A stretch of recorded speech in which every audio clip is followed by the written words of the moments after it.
Bonjour à toutes et à tous. Alors moi je vais profiter de cet instant qu'on vient de vivre pour vous partager une des deux histoires, puisque c'est tout chaud et on vient de l'expérimenter et je voulais vous en faire part, parce que je pense que c'est une belle histoire. Donc on a ici Oshi et Raphaël, on est en train de promener en forêt et on vient de sortir de la clairière qui est juste derrière là. Et pour situer la chose, notre chien Oshi ne peut pas du tout croiser d'autres chiens, c'est-à-dire qu'il est toujours agressif et il va toujours un peu chercher le clash. Et donc là, on était en train de promener donc, dans cette forêt. Et donc on entend à un moment des bruits de quelque chose qui est en train de marcher. Donc on stoppe et on attend de voir ce que c'est. Et on a vu sortir un renard, donc des fourrés. On s'est figé, on a tenu au chien en laisse et les deux animaux se sont fait face. Il y avait environ 3-4 mètres entre les deux. Ils se faisaient face et la magie a fait qu'on a cherché à avancer un peu et le renard n'a pas reculé. Et on a pu avancer encore 2 mètres et puis 2 mètres et ils se sont retrouvés à 2 mètres. On n'a pas pu faire plus. Mais il y a eu un moment de communication entre les deux animaux qui a été à mon sens vraiment magique.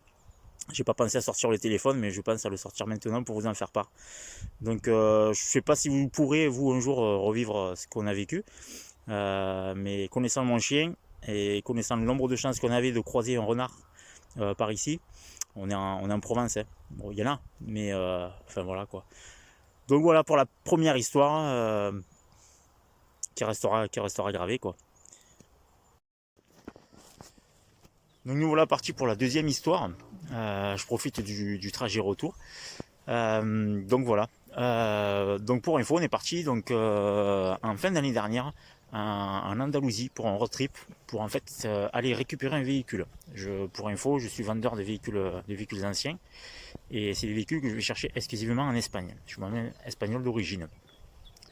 Donc nous voilà partis avec mon véhicule, une remorque porte-voiture, puisque l'idée c'était de revenir avec une voiture sur la remorque, une voiture que j'ai achetée. On fait le petit tour d'Andalousie, on s'arrête dans la famille du coup, en gardant les gestes barrières. Et, euh, et donc on va chercher ce fameux véhicule à l'issue du road trip. 20 km avant d'arriver, on tombe en panne. Donc la voiture avec laquelle je tractais, c'est un véhicule quand même assez réputé fiable, c'est une marque allemande pour pas la citer. Elle commence par M. Et donc du coup, on tombe en panne, mais un truc qui n'était pas censé tomber en panne. C'est-à-dire que c'était très peu probable que cet élément casse. C'est un élément de transmission, mais voilà, c'était pas du tout prévu. Voilà, donc on tombe en panne. À 20 km du point d'arrivée, donc la chance qu'on a eue, c'est que j'ai un partenaire avec qui je travaille qui était pas très loin, donc il vient nous chercher avec sa remorque, on charge mon véhicule dessus et on ramène tout ça à son atelier.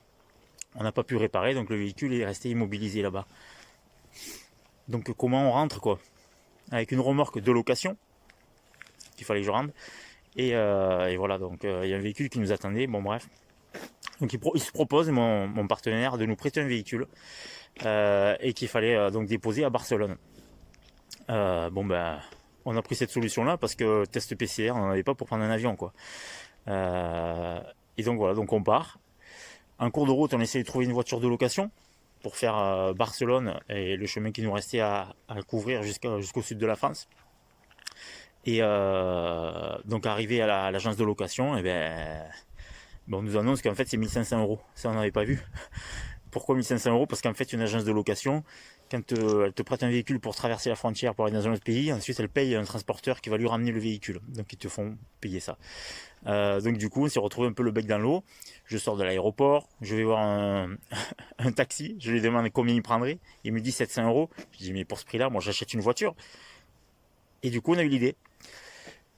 Et donc du coup je fais les annonces et au bout de 2-3 heures je sélectionne 2-3 voitures et puis on a acheté une voiture à 500 euros et on est rentré avec une petite Alfa rouge